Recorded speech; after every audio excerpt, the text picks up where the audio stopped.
Hello and welcome. I'm Kenzie. And I'm Carli, and this is Ask a Therapist. Each week, we explore life's most relatable questions, from relationships and boundaries to burnout and self-worth, all through a therapist's lens. We're licensed therapists, but this isn't therapy. It's a place for insight, reflection, and a little humor along the way.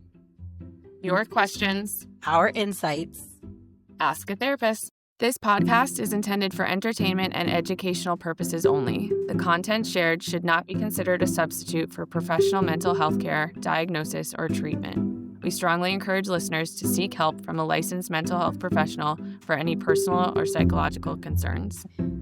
Any advice or commentary offered is based solely on the information provided. As such, we cannot guarantee any specific outcomes, and the feedback given should not be interpreted as professional mental health advice. If you are experiencing a mental health crisis, please call 911, 988, or 211. Hello, everybody. Welcome back to Ask a Therapist. This is episode 15, and this week we are focusing on noticing repetitive relationship patterns and feeling like a stepping stone in somebody's relational journey. We want to share a quick reminder that while our questions are specific to listener submissions, the insight and responses we share are meant to be supportive and applicable to anyone who may be listening.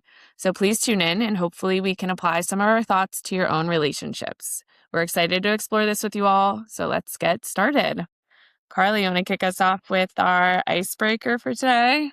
Yes, I will. Okay, so this one is about recognizing some of our own patterns.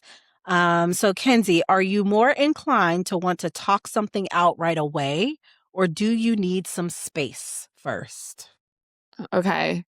Well, I'm thinking about this in relation to my marriage, just romantic relationship. And I'm definitely inclined to talk things out right away. I think that's just kind of my personality, is wanting to be like, okay, wait, let's get to the, because of the anxiety that I'm feeling of kind of okay, wait, I want to talk this out. But I also have noticed that it is beneficial for me if I do kind of take a quick second and just think, take that quick breath and think about, how do I want to approach this? How can I assume best intent? I think sometimes when I sit with something too long, it I start to spiral a little bit and assume oh, maybe he's feeling this way, or I'm assuming that he's thinking something. And it can be helpful just to take a second and be like, okay, wait a second. We're on the same team. What do we want from this? How can I communicate this? And with the intent being it does not feel fun to feel upset or angry with somebody. And so if the goal is to feel connected and to feel heard and to feel just more supported and loved, then how can I settle myself to go into this conversation with that being the goal? And then, yes, hopefully talking it out in a quick manner. What about you? Yeah, well, can I quickly ask, are you all a match in that? Is your husband the same? Does he like to talk it out right away, or he needs space? He's a little bit, I would say, more regulated than I am. And so he's really good at kind of regulating his emotions in the situation. That helps me too, right? Helps keep me calm and regulated. But yeah, he's good about being able to talk things out. And then something that he's great at is we talk about it and then it's okay, that's it. We're good. All we've talked about it. There's no lingering. And so that's something in the beginning of our relationship where I was oh, this is so nice. There was always kind of that feeling of wait, are you still mad at me? And it was, to kind of learn that emotional safety was such a special part of our relationship journey and feels really nice. Yeah. I mean, I find that is one where couples in particular tend to have some sort of difference. Yeah. Where one kind of wants to talk right away and the other is give me a minute. Yeah. I'm gonna give me a minute kind of girly. Although I do appreciate you acknowledging, that your relationship is maybe a little bit different, I think, than other areas, because I think for me, when it comes to professional things or I probably do want to get to it a little bit quicker. I don't like to have things sitting on my chest and that I haven't addressed or haven't dealt with. So I'm probably a little bit quicker to confront things in on my my professional side. Yeah. But personally, I need a minute. I need to collect my thoughts, Okay. especially if I'm angry. Okay. Yeah. I know that I don't want to say things that I don't mean, and I want to convey what I actually mean. And so I tend to hold back. Yeah. But my husband is the opposite. He rather Okay. like, let's just talk about it now. And sometimes I'm like, no, I can't, because you're not going to Right. get the Yeah. version of me that's actually going to be able to hear you in this space. Yeah. I do think I've gotten better over the years. I'm much more likely now to Sure. like, okay, we can address it. Let's get at it. But just me naturally, I give me a minute. Yeah, yeah. And I think that's fair. And I think as somebody who does like to like talk things out right away, sometimes you can't. Like sometimes you just don't have like the time or the space. And so there is an element, and I just say this for myself, because my experience of wanting to talk it out right away, I need to own and work on that for myself. Like sometimes you just have to like sit in this discomfort of not being able to. And if your partner is like, I need a minute because it's going to help us talk through this a little bit better, like sometimes you do just have to say like, okay, let me take some deep breaths. Let me like calm myself down and my body down and know that it's going to be okay. Like we are going to talk about it, but we both need to be regulated when we talk about it. Agreed. Agreed. It's going to be a much more productive conversation that way, Right. right? Right. Yeah. Exactly. Yeah. Um, okay, cool. Well, I'm ready to jump into our question Let's do it. today. Okay, this says, Hi, Kenzie and Carli. I am a 28-year-old masculine presenting lesbian, in parentheses, she, her, they, them, who's primarily attracted to femmes. I'd like your advice on why I keep attracting women who treat me more like a phase than a long-term partner. I've had several exes date men after me, which really didn't bother me at first. To be fair, some told me up front that they're bi, which I respect and I don't see as a red flag on its own. But later I realized that I'm their first real lesbian relationship. My last ex got engaged to a man less than 5 months after we ended things, and it's making me wonder if there's something about me that says I'm great. I'm a great stepping stone to the relationship you want, but not the one. I want commitment and I want to build a life with someone, so I'm trying to look inward instead of just blaming bad luck. Is there something I'm doing, consciously or not, that's making me appealing to women who aren't actually available to fully choose me? Is there something about being masculine presenting that makes me feel safe to experiment with, but not commit to? Ooh, okay. All right. When I first heard this letter, my initial thought was to have an ex get engaged 5 months after, or less than 5 months after ending a relationship, is a gut punch Yeah. regardless, right? Yeah. Because, I Yeah. mean, and of course, it depends on how long you were dating and how serious you perceive the relationship to be. But there's an inherent rejection in that of like, clearly they wanted a commitment, like they were ready to be committed, but just they didn't choose me, Yeah. right? and Yeah. and then you add on the layer of it being a man, which is just another layer of rejection in terms of like, okay, so clearly I'm not what they want. So Yeah. part of me just kind of wanted to start by normalizing the disappointment in that, and like how much of a hit that can be. And I can understand questioning, like, what is it about me that, you're so ready Mhm. to be serious with someone after me, but not with me, and Yeah. not necessarily with someone like me, you know? Mhm. I don't Uh-huh. know what your initial thoughts were. Um, yeah, my initial thoughts were like, you're not a great stepping stone. Like that broke my heart. Like, you are absolutely worthy of love and commitment and of being the one for someone. If I just, I want to like hold that part of you that feels like that. I also do hear the desire for like a different experience and a willingness to look inward of what patterns are going on here that I can address, that I feel like is so admirable in this, because if this is something that does keep happening, is it because there's something wrong with you? Absolutely not. Is there a possibility that there are some like signs or things that are happening that you can take a stronger look at and protect yourself or think about a little bit more, when getting into relationships? Sure. And it is possible that there is just kind of like, um this experience has happened and it's happened multiple times, and some of it could be bad luck for sure.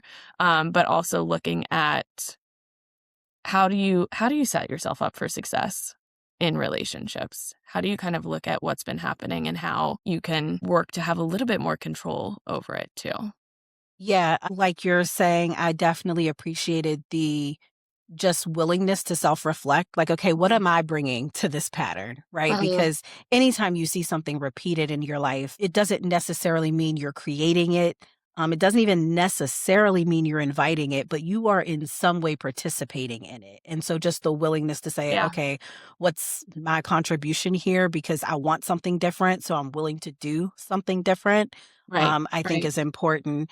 And I think you worded it perfectly. Like, is there something wrong with you? No. Is there something wrong with your vetting process? Possibly, right? Like Right. that's something that we can look at.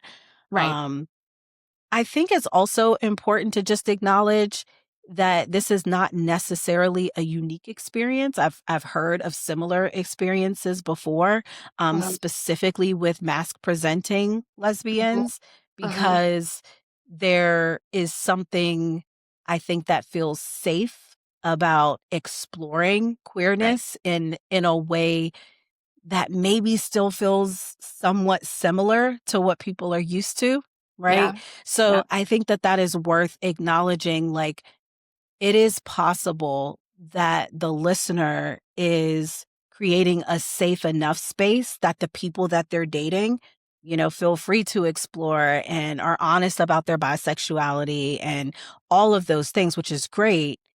But it's possible that in creating that safety for others, you've not exactly created that same safety for yourself, right? You've kind of Mhm. left yourself open in some ways that maybe we could look at again. So I kind of just wanted to acknowledge it's not that uncommon of an Mhm. experience, but it can still be incredibly hurtful and make you feel like, well, what is it about me that, no one Yeah. is actually choosing me long term? Yeah. Yeah, absolutely.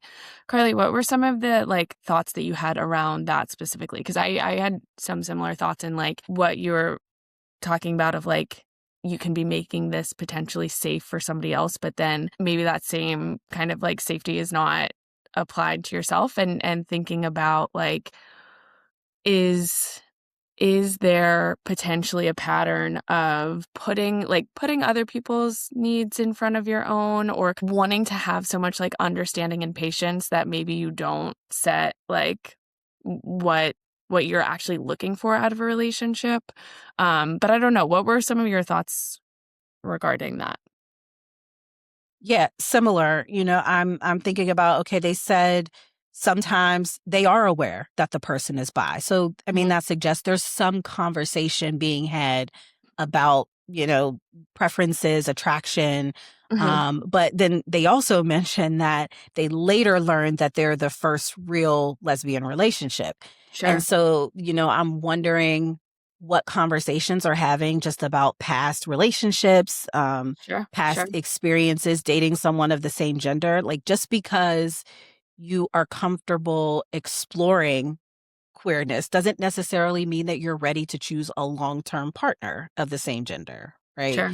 Sure. So having more in-depth conversations about past experiences just to know, like, is this something you're like trying out?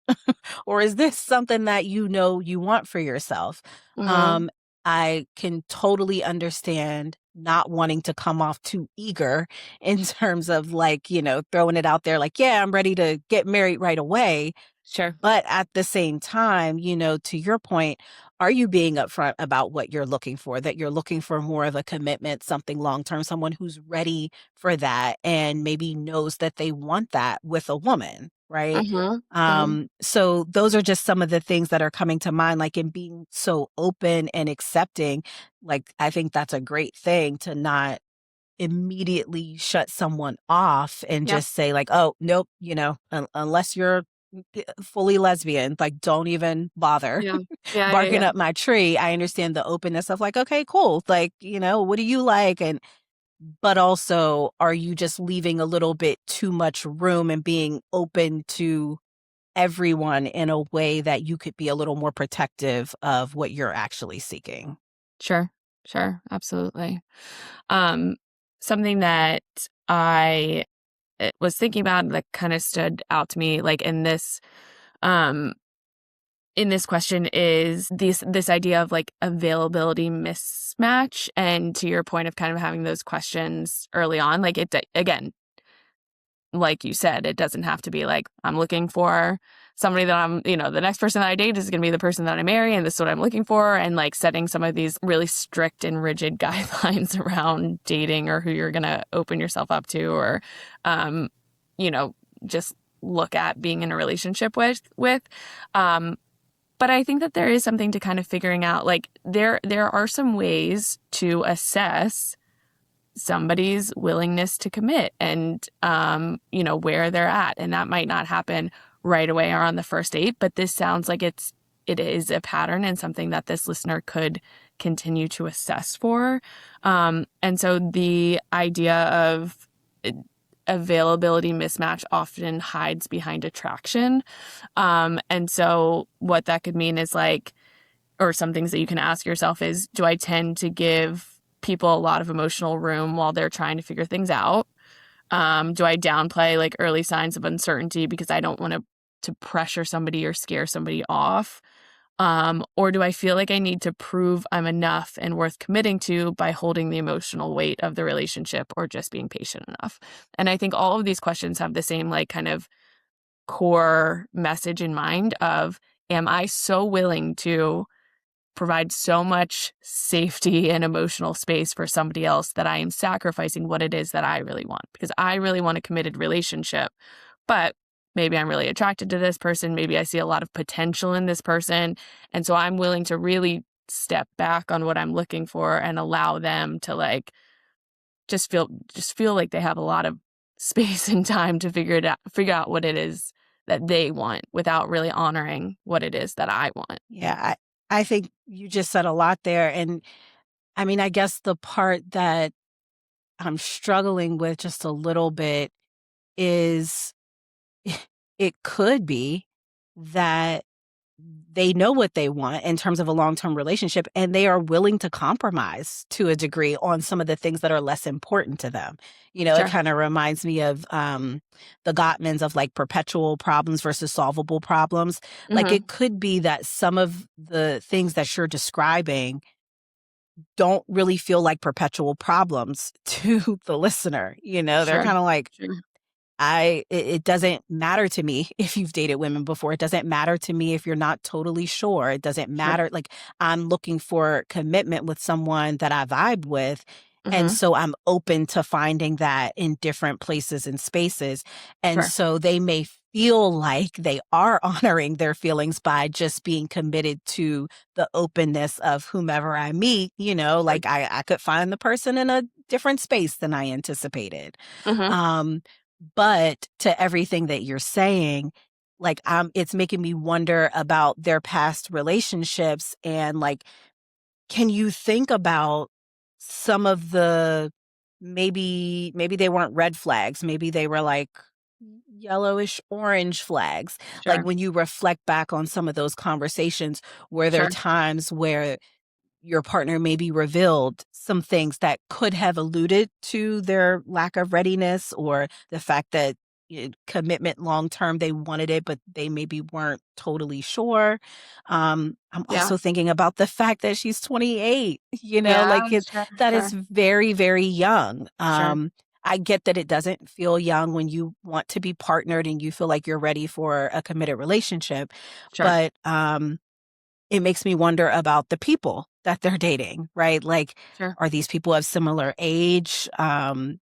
We know, like, this is a generalization, but the 20s are known for kind of being those exploration years and having fun and dating, non committed and all of those things. And so, is it possible that they're just matching with people who are just in a phase of life that they're not necessarily looking for those things right now? Sure. So I think it can get tricky. You can feel like you are honoring your feelings because what you want is that committed relationship.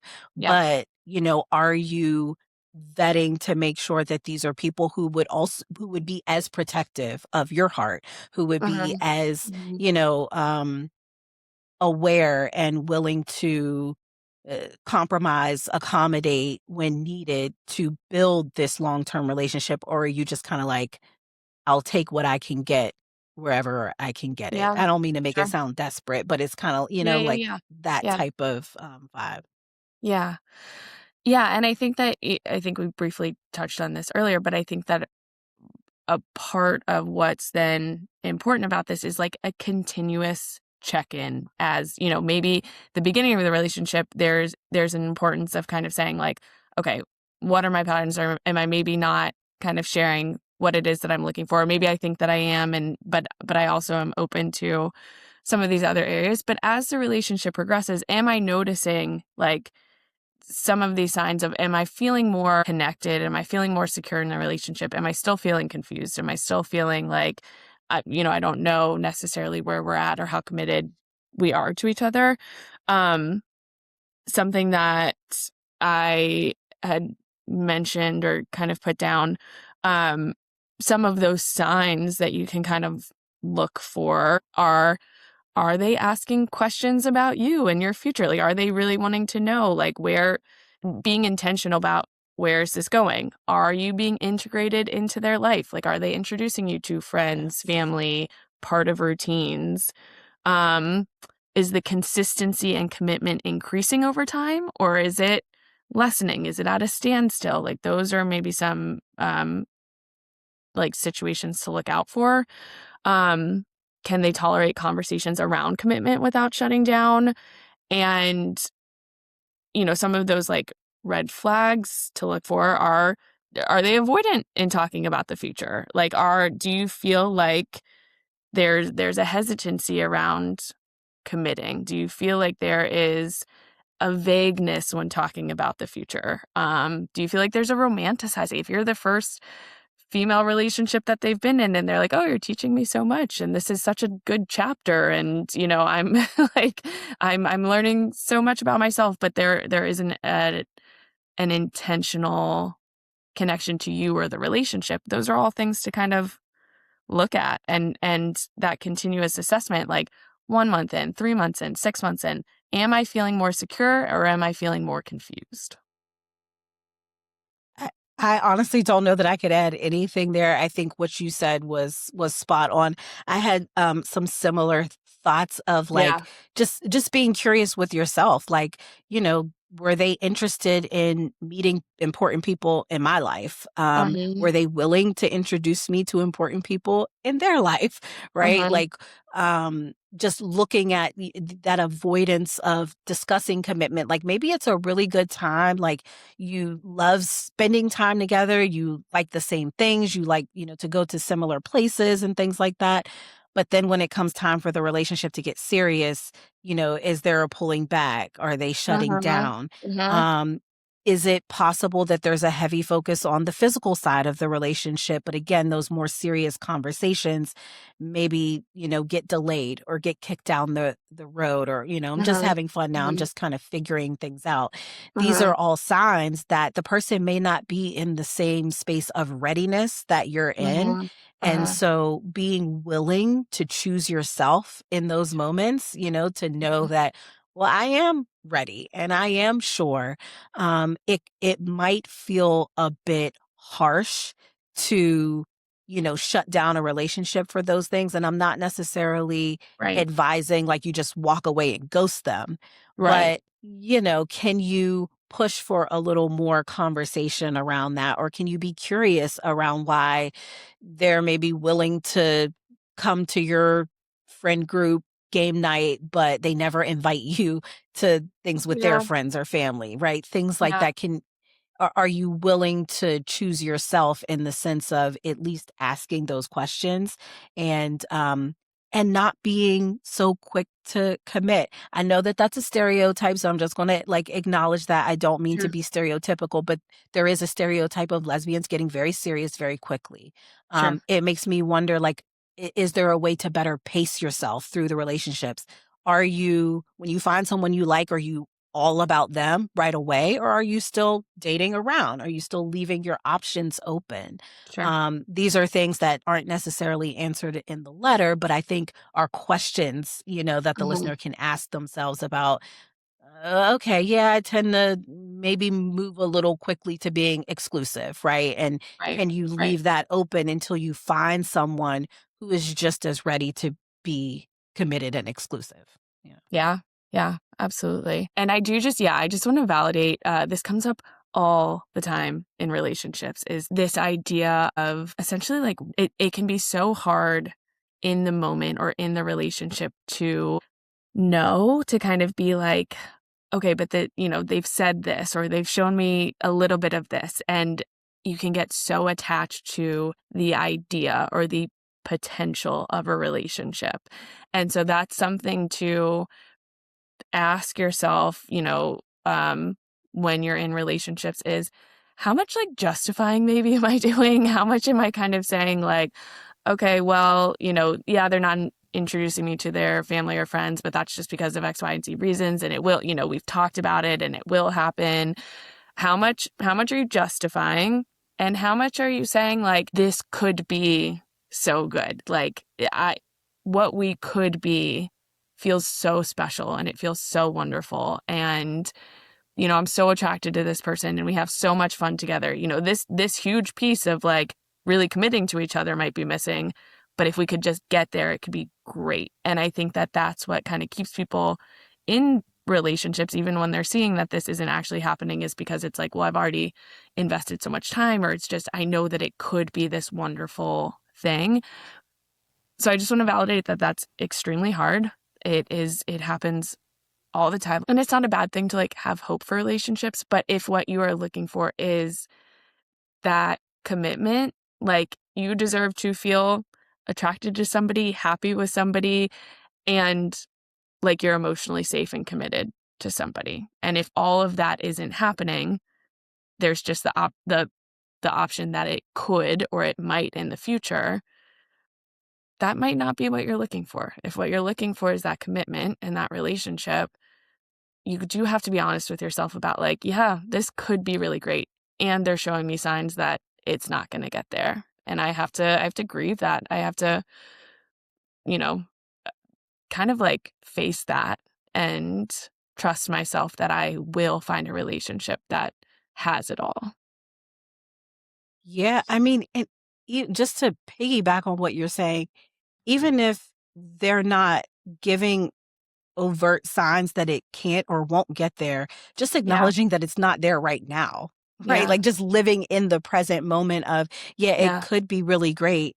And right now, I've not been given the indication that we're there today, Mhm. right? So I Mhm. need to move as if we're not there yet. Yeah. Again, maybe there's still some hope for the future depending on the situation, but Mhm. am I acknowledging the reality of where I am now and that there's some things that would have to take place Yeah. before I would be able to say, okay, this is a full green flag. Um, Right. Right. I have some thoughts. I don't know if this is a controversial take or what you'll think about it. Mhm. Um, but I think it's okay to say I'm not interested in being someone's first like same gender Yeah. relationship.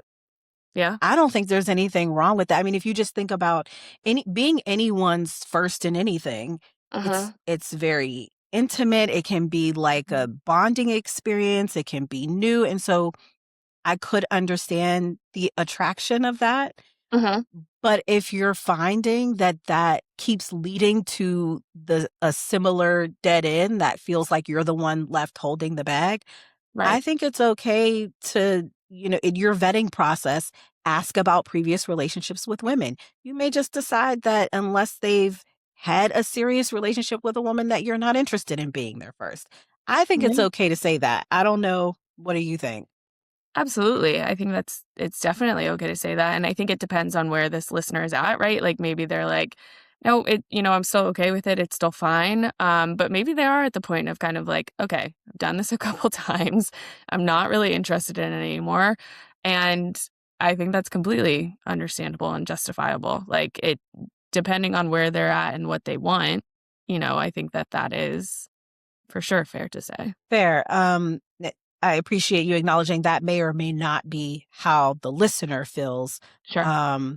But I think, sometimes when we have patterns in our lives, like if you notice that the same thing keeps coming up, it's okay to put a little bit of a block Yeah. there that at least reduces the likelihood of having the same experience, right? Yeah. So, if that feels appropriate, like by all means, you can be a little more selective, and a little more curious with the people that you date Yeah. before you maybe, take that leap.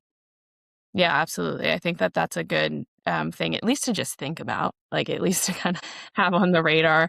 Especially, and you're mentioning this listener is 28. Maybe for the past couple of years, it has been kind of more of like, all right, I'm dating around, I'm seeing like if they are looking for a little bit more of a serious commitment, like wanting to build a life with somebody, maybe you do get a little bit more serious about what you're looking for in a partner and kind of like, you know, asking those questions early on and being honest with yourself of like, I have to show up for myself here too. And when I'm looking for somebody, when I'm looking for a partner, what is it that I really want in somebody? And, having somebody that has been through a same-sex relationship before, like that could be an important criteria in this stage of life. Fair, fair. I think that's all I have. Anything we didn't cover today, Kenzie? No, I don't think so. The only thing that I'm just gonna go back to quickly is if you're just seeing the potential in somebody, again, it can be really hard when you're in it because you can kind of say like, oh, well, we've had these conversations or they're doing like little things in here and there. I think just having some sort of like an assessment process for yourself of like, okay, are we actively working towards becoming more committed and what does that look like? And if not, like these conversations are great. And again, I believe like, potentially we could get there, but am I willing to wait as long as it might take? And how am I going to feel if it doesn't get there? Like, how am I going to feel if some of these signs were there and I kind of put up my blinders to them? What would that look like? What would that feel like? And just being honest with yourself about that too. Yeah, I think that's fair. It would hurt much more to keep going with it and then Mhm. like later have things fall apart or actually be fully committed and then, Yeah. later learn that they're not your person. So taking your time, I think, is always a good idea. Again, I can say from the seat that I'm sitting in that you're young. But Right. you may Right. not feel that way, but I think it's worth the wait to find your person. Yeah. So Yeah. take your time. Absolutely. Yeah. If you'd like to hear our thoughts on a topic that matters to you, email your question to info@askatherapistpod.com. We'd also like to hear your thoughts on today's topic. Please tell us what resonated, what didn't, what did we miss. If you have advice for our listener, please share it. You may just hear your feedback on a future episode. Follow us on Instagram and TikTok at askatherapist_pod. Emails and DMs are always welcome. Also, if you'd like to connect with me or Kenzie and learn more about the services we offer in our private practices, check the show notes for ways to reach us directly. With that, we're signing off. Thanks for listening. And remember, don't wing it, just ask a therapist.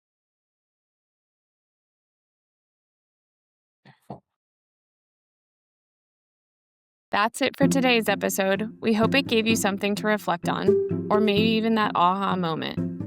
If so, you know the drill. Rate, review, subscribe, and don't forget to text it to the group chat. Remember, sharing is caring. If you have a question you want us to tackle, big or small, we want to hear it. Email us at info@askatherapistpod.com or slide into our DMs on Instagram at askatherapist_pod. You bring the questions. We'll bring the insight and probably a metaphor or two. This is Ask a Therapist. See you next time.